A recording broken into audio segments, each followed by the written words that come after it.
Support comes from Missouri Forest Products Association, committed to sustainable and sound conservation of the state's forests, which support more than 41,000 Missouri jobs, resulting in a $10 billion industry. ChooseWood.com. From the St. Louis Public Radio Newsroom, this is The Gateway. It's Tuesday, June 30th. I'm Wayne Pratt.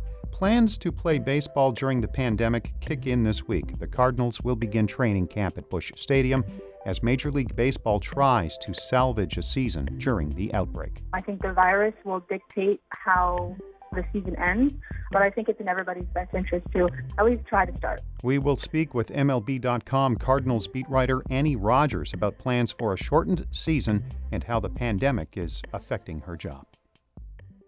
The fallout continues from a tense showdown between protesters and a St. Louis couple who pointed guns at them during a Sunday evening march to the mayor's house.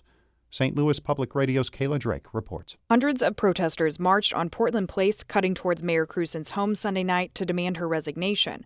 But they were met with Patricia and Mark McCloskey's guns. The McCloskeys are local personal injury lawyers.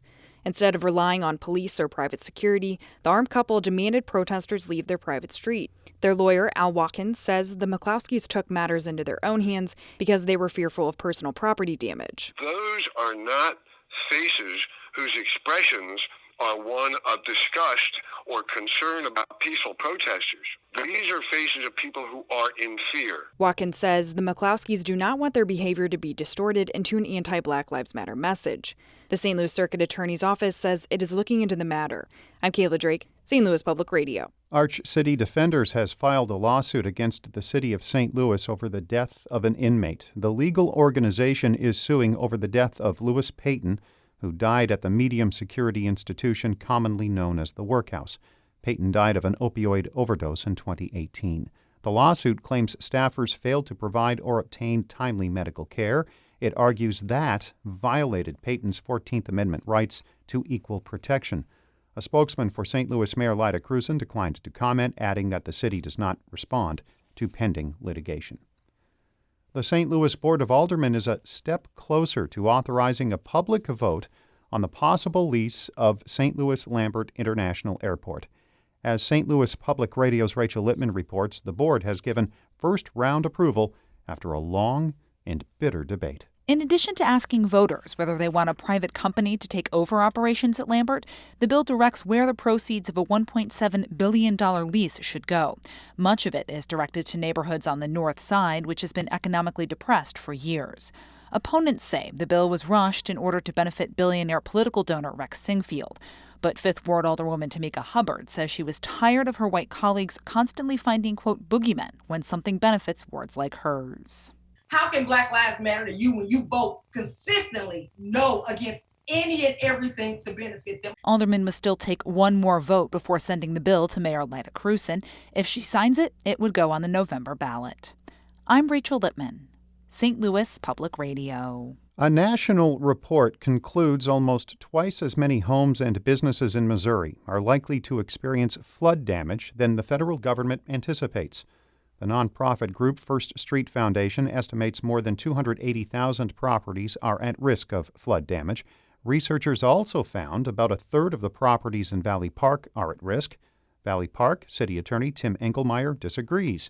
He says the city's large levee has kept residents dry. And I just don't know where or how they're coming up with that number, considering that the most flood-prone area for the city of Valley Park is protected by a levee. Valley Park and other communities along the lower Merrimack River have experienced 3 record-breaking floods over the last 5 years.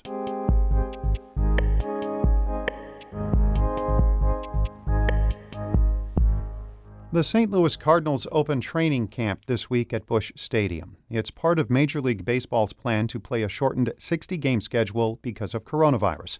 I spoke with MLB.com Cardinals beat writer Annie Rogers about baseball during a pandemic and whether she is surprised teams are trying to have a season during the outbreak. I think that it's in everybody's best interest to at least start a season, do the best that they can to control each team's bubble and at least start playing. I think the virus will dictate how the season ends, But I think it's in everybody's best interest to at least try to start. How are you approaching your job throughout all this? It's been an interesting time for reporters, and I think us adjusting to coverage as baseball comes back will be crucial as well. I mean, everything's going to be over Zoom and teleconferences. That's not what we're used to. We're used to going through the clubhouse. But at the end of the day, it's about covering baseball and covering the team that we're watching play. So we'll adjust to our job. And it's definitely interesting, though, to think about all of the changes that we're going to have to go through as well. What are some of the adjustments you are preparing for? The temperature checks every time you go into the stadium, being, pretty spread out in between each reporter in the press box.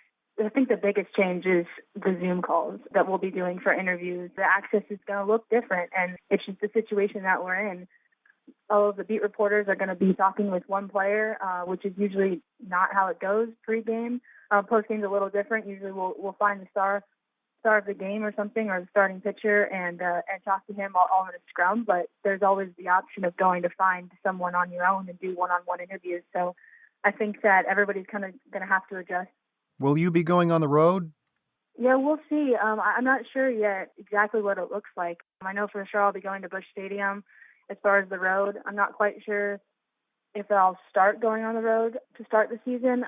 Maybe if we get to the end of the season, we can start having reporters travel a little bit more. But I think it's going to be an outlet-by-outlet basis. I think every reporter is going to have to weigh those risks of traveling and see what happens. How concerned are you from a health safety standpoint to just go into Busch Stadium to do your job? I've thought a lot about this. Obviously, there are concerns, but I also think that Busch Stadium and the Cardinals are going to do their best to make sure that it's a safe environment for everyone involved. And at the end of the day, I have to do what I have to do to make sure that I feel safe going to work. So that, means wearing a mask. That means having hand sanitizer on me. That means washing my hands frequently. And, obviously being aware of anything that comes up, whether it's temperature-wise or symptom-wise. Right now I'm looking forward to going back to doing my job the way I know how, and we'll see what happens. It's absolutely on my mind, and I'm going to have to make sure that it continues to be on the forefront of my mind and everyone else around me as well. When you hear the reports from Toronto, Philadelphia, the Dodgers, and I believe the Texas Rangers, all teams that have had players or at least members of their organizations test positive for COVID-19, does that make you more nervous? I think that every team is going to see positive cases because players are traveling from all over, and they're going to be traveling and then reporting within a few days.